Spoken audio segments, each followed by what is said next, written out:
இப்போ ஆட்டுக்கு என்ன கொடுப்பீங்க ஐயா? ஆட்டுக்கு ஃபீடு வச்சுருவோங்க. இப்போ வச்சுருவீங்களா? வச்சுருக்கேன். ஓ, மக்காச்சோளம், அப்புறம் கோதுமை, கம்பு, அப்புறம் நெல்லந்தோடு, கடலை புண்ணாக்கு அதெல்லாம் மிக்ஸ் பண்ணி வச்சுருக்கோம் சாப்பிட்டு. இப்போ இது எவ்வளோ கறக்கணுங்கிறது உங்களுக்கு தெரியும் அளவு இல்லைங்களா? ஆமாம்.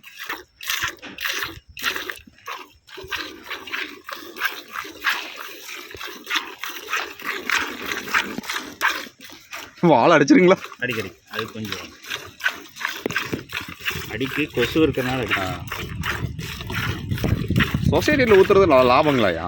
சொசைட்டியில் ஊற்றுறது லாபங்க. அதுக்காக டைம் ஸ்பெண்ட் பண்ணி போகணும் வரணும். சிறப்பாக வந்து நம்மகிட்ட எடுத்துக்குவார். பால் இருந்தால் எடுத்துக்குவார், இல்லைன்னு ஊற்றிட்டு போயிடுவார். சொசைட்டி வந்ததுக்கப்புறம் அவங்களுக்கும் கொஞ்சம் அடிதான் போல.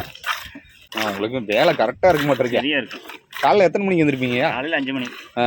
நைட்டு தூங்குறதுங்க? நைட்டு 10-11. ஐயோ, ஒரு வேலைக்கு போகிறதுக்கு ஈக்குவல் தான் இது. Double shift.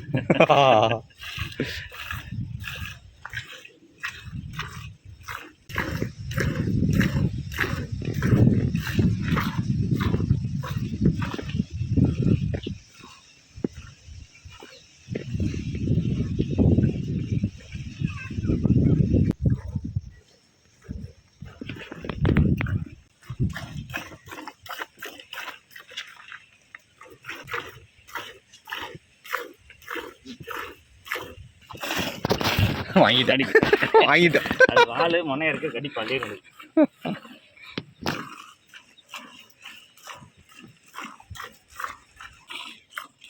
இப்போ பால் கறந்துட்டு நீங்கள் அடுத்தது வந்து என்ன பண்ணுவீங்கய்யா? அடுத்து எல்லாம் ஃபீடு வைக்கணுங்க. தீவனம் வச்சுட்டு. ஆமாம், தீவனம் வச்சாச்சுன்னா மறுபடியும் எல்லாம் மாற்றி விடணும்.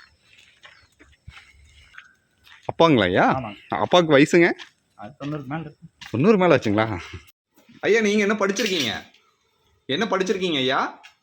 படிக்கல. மாற்றி ஏதோ ஊற்றுவீங்களா ஐயா? இல்லை, அவங்க கேட்கும்போது அப்படியே.